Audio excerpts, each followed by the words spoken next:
ऐकतच नाही तुम्ही लोक आमचं करंट आम्हाला माहिती आहे हो जनतेचा.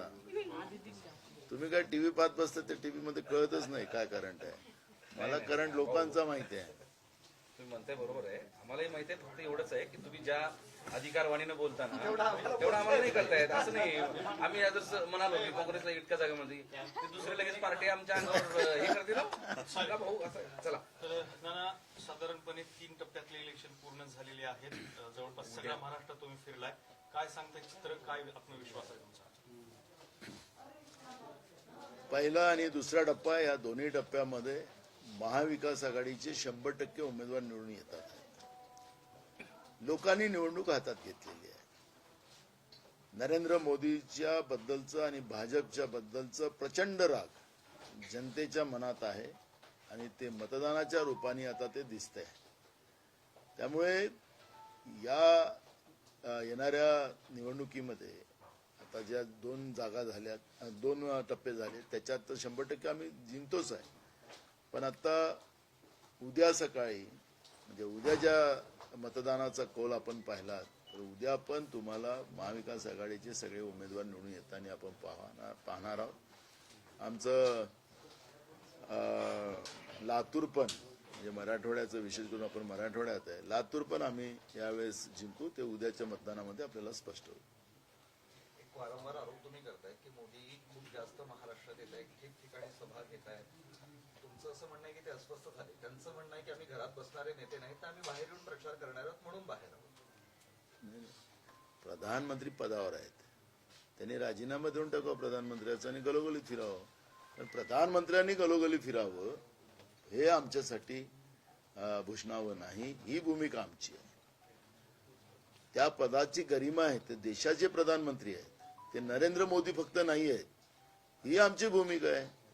त्याच्यामुळे ते घरात नको बसा ना. तुम्हाला कोण सांगितलं घरात? पण जे शेतकरी आत्महत्या करताय, महाराष्ट्रामध्ये पिण्याच्या पाण्याचं त्राहीत्राही मजलेली आहे, त्याच्यावर प्रधानमंत्री म्हणून ते एक शब्द बोलायला तयार नाहीत. आखरी तुम्हाला अपेक्षित काय? लोकांकडून मतं घेणं एवढीच अपेक्षा तुमची आहे. ज्या पदावर बसलेल्या त्या पदाच्या माध्यमातून जनतेला न्याय देणं ही तुमची भूमिका असली पाहिजे.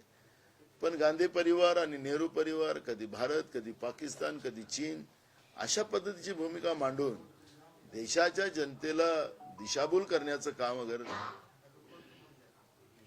प्रधानमंत्री पदावर बसून नरेंद्र मोदी करत असेल तर हे आम्हाला अपेक्षित नाही. उज्ज्वल निकम यांना जी उमेदवारी दिली त्याच्यावरून आता काँग्रेसकडून बऱ्यापैकी आरोप केले जात आहेत.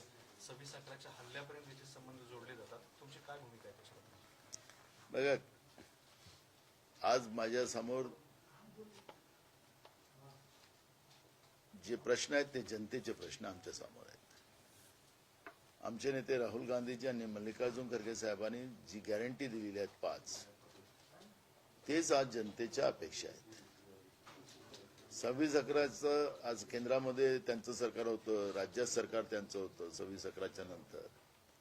या सगळ्या प्रश्नावर त्यांनी त्याचं काय भूमिका मांडायची होती सरकार म्हणून ते त्यांचा प्रश्न होता, पण ते मांडू शकले नाही. पण निवडणुकीच्या वेळेस 26 अकरा हा विषय आणून जनतेच्या मूळ मुद्द्याला डायव्हर्ट करण्याचा एक प्रयत्न केला जात आहे, अशी आमची भूमिका. हेमंत करकर यांच्या स्टेटमेंटवरून जोरदार गदारोळ सुरू आहे. हेमंत करकर यांचा मृत्यू जो आहे तो दहशतवाद्यांच्या गोळीने झाला नाही, तर तिथल्या पोलीस अधिकाऱ्यांच्या गोळीने झाला. RSS आणि हेमंत करकर यांचा वाद सुरू होता. हे सगळं जी माहिती आहे वडेट्टीवारांनीच तर माहिती. तुमच्याच पक्षाकडनं मुद्दा बघा, ते त्यांची व्यक्तिगत भूमिका असेल. विरोधी पक्ष नेते आहेत ते, त्यांना काही सरकारच्या माहिती असतील काय असेल तर त्यांनी मांडलेली आहे. काँग्रेस पक्षाने त्या भूमिकेची सहमती दिलेली नाही.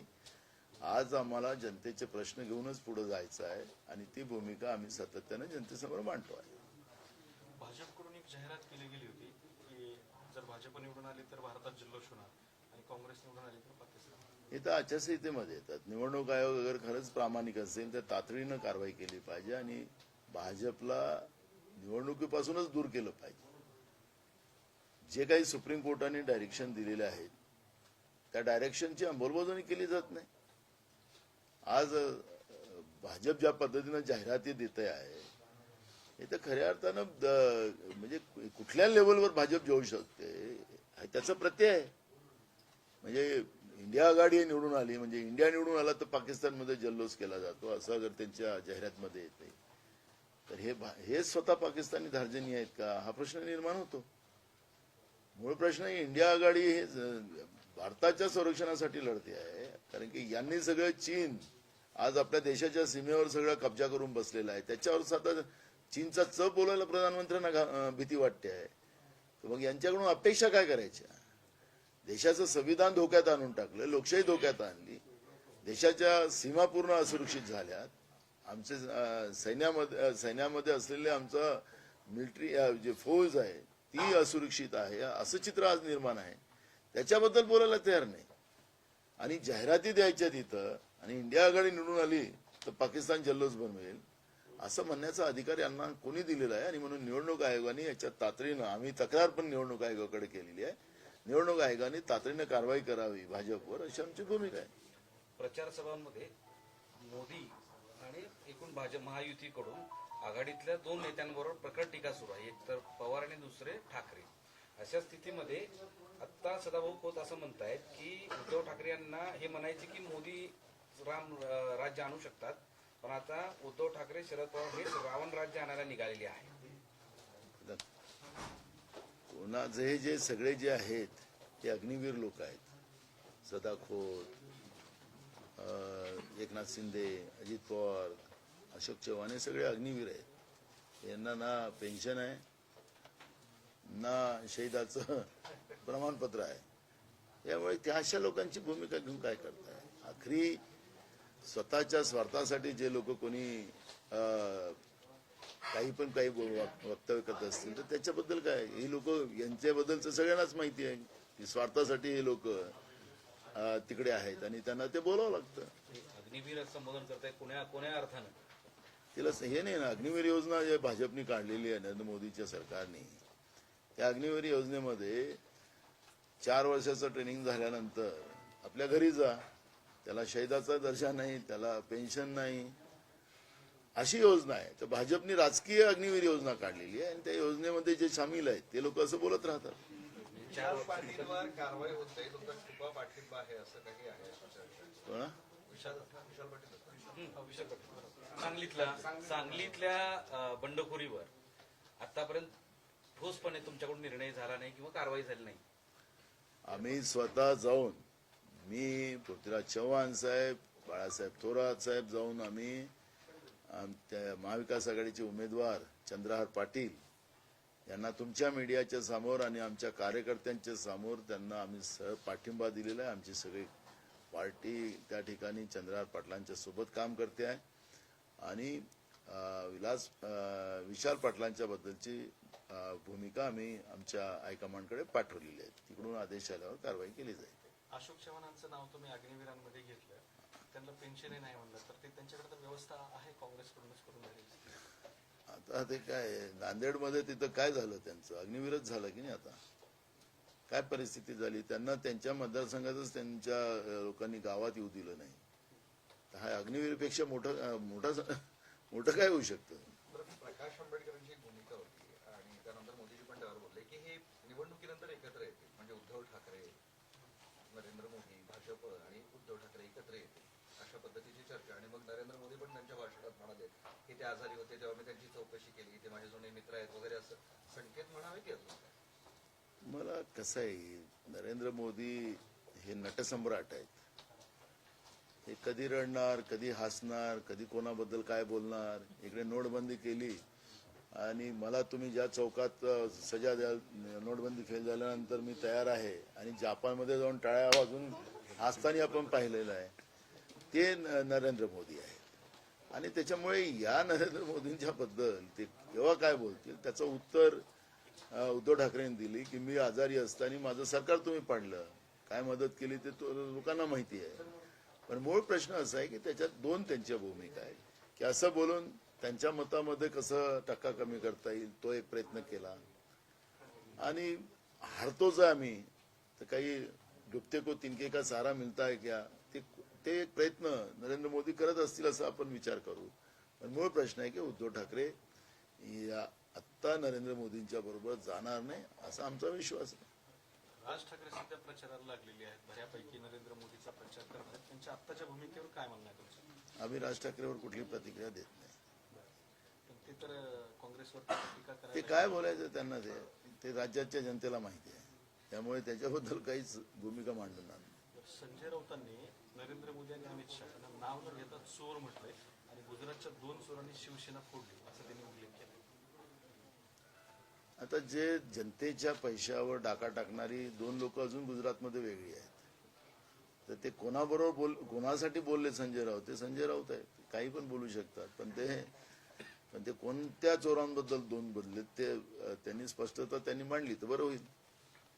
तुम्ही मोदींच्या सभावर आक्षेप घेताय, म्हणजे आक्षेप म्हणजे की इतक्या मोठ्या सभा प्रत्येक जिल्ह्याच्या ठिकाणी घ्याव्या लागतात, घेतायत असं तुम्ही म्हणताय. पण त्यावर फडणवीस असं म्हणाले की मोदींच्या सभाला प्रचंड गर्दी होते म्हणून ते सभा घेतात. 300 रुपये 500 रुपये. पुण्याला तर परवा 4000 रेट झाला होता. पुण्याला एकाला 4000 ऐका ना माणसांचा पर. ते आता ते पैसे देऊन समजा मोदींसाठी गर्दी केली जात असेल आणि मोदींचं भाषण सुरू झालं की लोक उठून जातात. ते टीव्ही तुम्ही दाखवत नाही ते बरोबर आहे, त्यांचं काय करायचं. त्याला आमचे मित्र काही बोलव, ते खोटं बोलायचं रेटून बोलण्यात ते फार एक्सपर्ट आहे आमच्या फडणवीस साहेबांना, आमच्या मित्राला. त्याच्यामुळे ते बोलतात आहेत, ते बोलावं लागतं, नाही तर नोकरीतून जावं लागेल. तुम्ही हा दावा करताय हे सांगता इथे या संदर्भात इलेक्शन कमिशन कडे काही तक्रार, लेखी तक्रार, तोंडी तक्रार काही करणार आहेत का, की जर असं पैशाचा वापर होत असेल 4000? ते निवडणूक आयोगाचे ऑब्झर्व्हर इकडे फिरतात, ते आहेत, त्यांचा जॉब आहे तो, की असं कुठलंही गडबड चालत असेल तर त्यांनी तातडीने ऍक्शन घेण्याची जबाबदारी त्यांची आहे. तर निवडणूक आयोगाचे जे ऑब्झर्व्हर असतील त्यांनी ही कारवाई करावी, लक्ष घालावं. काल बारामतीमध्ये प्रचाराचा शेवटचा दिवस होता. हाय व्होल्टेज त्या ठिकाणी प्रचार झाला. शरद पवारांचं भाषण झाल्यानंतर रोहित पवार भाषणामध्ये रडले. अजित पवारांनी त्यांची मिमिक्री करून दाखवली. हे सगळं तुम्ही बघितलं असणार, काय सांग? मी काल स्वतः भोरमध्ये होतो, बारामती लोकसभेला सकाळी. शरद पवार साहेब आणि मी होतो. एकीकडे अजित पवारांची आणि एकीकडे आमची सभा होती. त्या सभेमधलंच एक स्पष्टता दिसत होती की जनता महाविकास आघाडीच्या बरोबर आहे. त्यामुळे त्यांच्या पारिवारिक मिमिक्री आणि याच्यामध्ये मला जायचं नाही. पण मी त्या ठिकाणी सांगतो की महाविकास आघाडीच्या उमेदवार सुप्रिया सुळे त्या ठिकाणी निवडून येतील. पण ते त्याच मुद्द्यावर अजित पवार असं म्हणतात की काम दाखवा, रडीचा डाव खेळू नका, म्हणजे ही अशी नौटंकी चालणार नाही. मला एक बघा, रडतो कोण, अजित पवार रडतो की कोण रडतो, आपल्याला काय रोहित पवार रडतो याच्याशी संबंध नाही. मी त्या परिवाराच्या वादातही पडणार नाही. ते आमचं काँग्रेसची भूमिका पण नाही.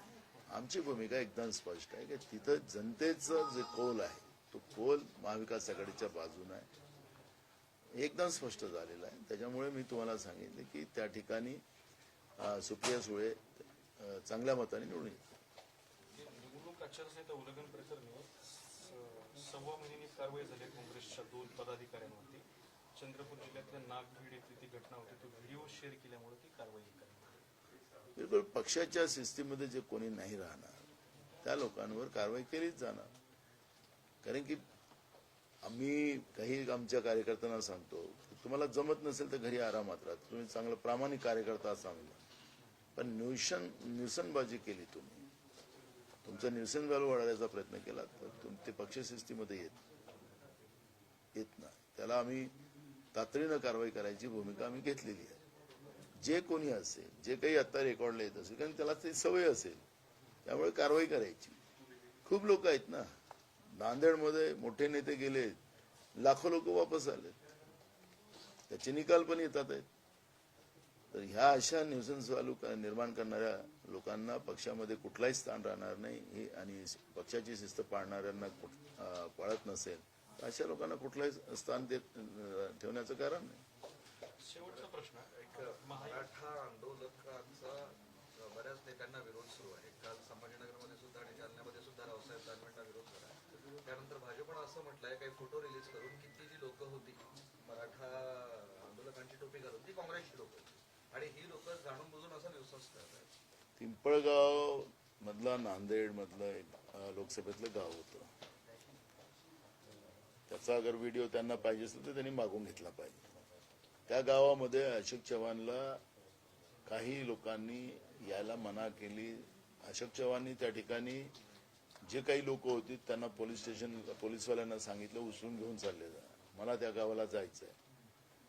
त्या गावातली परिस्थिती अशी झाली की 4-5 लोकच नाही तर त्या गावातले अर्धे लोक पोलीस स्टेशनला गेले आणि जे राहिलेत ते शेतात चालले गेले आणि अशोक चव्हाण त्या गावात गेले तर गावात लोकच नाही. तर मग हा व्हिडिओ त्यांनी पाहिला पाहिजे भाजपनी की जनतेमध्ये तुमच्या खोटारडेपणाचा, विशेष करून मराठा समाजामध्ये, धनगर समाजामध्ये तुमच्याबद्दलचा किती राग आहे. तुमच्याकडे गृह खातं आहे, अजूनही माहिती मागून घ्या म्हणा निवडणुका संपायच्या पहिले. मराठा समाज आणि धनगर समाजामध्ये यांनी फसवलं, यांना नकली गुलाल उधळायला लावला आणि ज्या पद्धतीने खोटं बोललं त्याचा राग भाजपच्या बद्दलचा मराठा आणि धनगर समाजामध्ये आहे. काँग्रेसनी जातीनिहाय जनगणनेच्या आधारावर मराठा आणि धनगर समाजाला आणि ज्या काही जाती प्रतिष्ठित आहेत त्या सगळ्या जातीला न्याय देण्याची भूमिका परवा पुण्यामध्ये राहुल गांधीजींनी मांडली आणि ती गॅरंटी काँग्रेसच्या गॅरंटी कार्डवर आहे, ती वॉरंटी सहित आहे आणि आम्ही ते करणार. त्यामुळे ही जे फसवे लोक आहेत ज्यांनी खोटं भूमिका मांडून जनगणनेचा विरोध करणाऱ्या भाजपला लोकांनी धडा शिकवण्याचं ठरवलेलं आहे. त्यामुळे काँग्रेसचे लोक होते की ते सामान्य लोक होते याचं विश्लेषण त्यांनी करावं.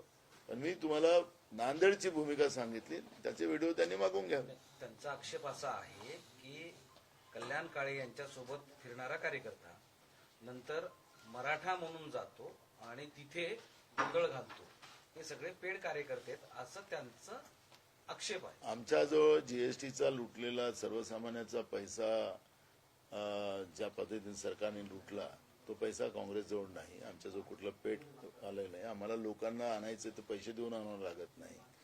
स्वयंपूर्तीनं लोक आमच्या सभेत येतात. ज्यांच्याजवळ पैसे आहेत ते पैशाचा कसा दुरुपयोग करतात हेही आपण लोक पाहतोय.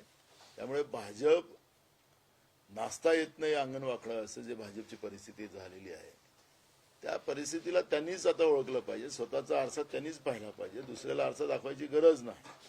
त्यामुळे भाजपच्या या महाराष्ट्रामध्ये जे जनतेच्या समोर त्यांचं पितळ उघडं झालेलं आहे आणि त्याच्यामुळे ते हारतात आहेत. त्यामुळे अशा या सगळ्या गोष्टीला पुढे जाण्याच्या काँग्रेसच त्यांच्यासाठी एक टार्गेट आहे. काँग्रेस मग गांधी परिवार कधी नेहरू परिवार असा वाद करून परिवारवाद आणतात. मग आता इथं जालन्यामध्ये कुठला काय आहे, तिथं जालन्यामध्ये परिवारवाद आहे. बाप खासदार, पोरगा आमदार, पोरगी सून, काय काय काय काय सगळ्यांना पद आहेत. ते काय तो परिवारवाद नाही.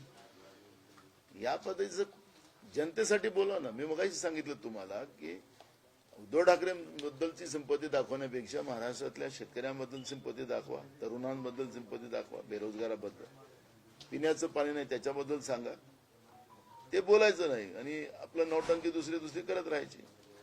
अजित पवार प्रत्येक सभेत सांगतात की मोदींनी युक्रेन रशिया युद्ध थांबवलं, मात्र परराष्ट्र मंत्र्यांना हा दावा आधीच फेटाळला लावलेला आहे. काय त्यावेळेस ते सोबत असतील, त्यांना ते रशियाच्या पुतीनचा फोन आला असेल त्यावेळेस अजित पवार तिथं असतील मोदींच्या सोबत. व तिथं ज्यावेळेस रशियामध्ये युद्ध झालं, युक्रेनमध्ये युद्ध झालं, त्यावेळेस तिथे येणाऱ्या तरुणांचे अनेक फुटेजेस त्यांना माहिती नसेल तर तुम्हाला दाखवलं पाहिजे. ते सर्रास भारत आपल्या देशाच्या सरकारला शिवा घालत होते की आमचं जीव वाचवण्यासाठी, आम्हाला मदत करण्यासाठी सरकार पुढे नाही आलं, असं युक्रेनमध्ये आणि रशियामध्ये सापडलेले तरुण पोरी सांगत होते. आता त्यांना आता एकदम इकडलं महाराष्ट्रातलं पाणी घोटाळा पुढे येऊ नये म्हणून ते रशियात आणि युक्रेनमध्ये जातात. आता हे सगळं महाराष्ट्राचं चित्र बघितल्याच्या नंतर महाविकास आघाडीच्या किती जागा येतील असं तुम्हाला वाटतं? 45 जागा कमीत कमी वाढू शकतात. या आज महाविकास आघाडीला मिळतील अशा पद्धतीचं चित्र आज आहे. म्हणजे 45 पारचा दावा ती करत होते पण तेवढ्या जागा आता ते लोकांनी त्यांचा 45 आकडा ते आमच्यासाठीच बोलत होते असं मला वाटतं. अजून काय अग्निवीर भारी होतं.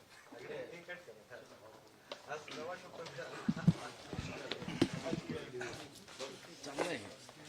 आज दिवसभर अग्निवीरमध्ये बसतं की नाही सांगा. 100%. आणि ते सप्तक बसतात.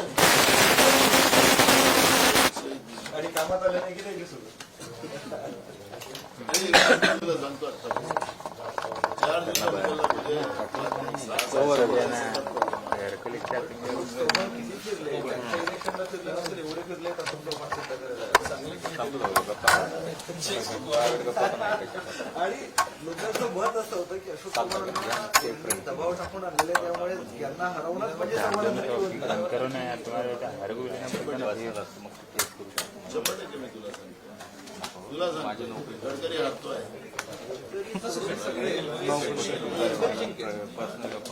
तुम्हाला माहिती इथलं मी औरंगाबादचं तुम्हाला